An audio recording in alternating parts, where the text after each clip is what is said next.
আসসালামু আলাইকুম। এই যে খেজুর রস খাইতে চলে আসলাম, কই জানেন? বাড়িতে।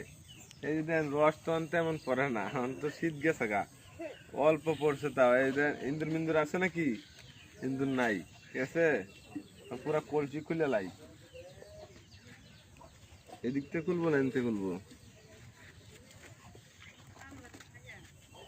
এই যে গাছটা দেখা, এই গাছটা বেশি বড় না, কিন্তু ওই গাছটা হইলে সেরকম হইতো, বুঝছো? রস পড়তেছে, এক দুই ফুটো করে পরে অল্প অল্প। এই যে রস দেখছেন, এই দেখেন কি কালার, ঠিক আছে, রসের কালার।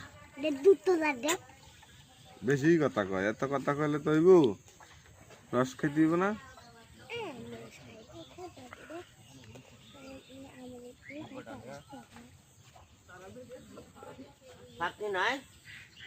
চাকনি আছে।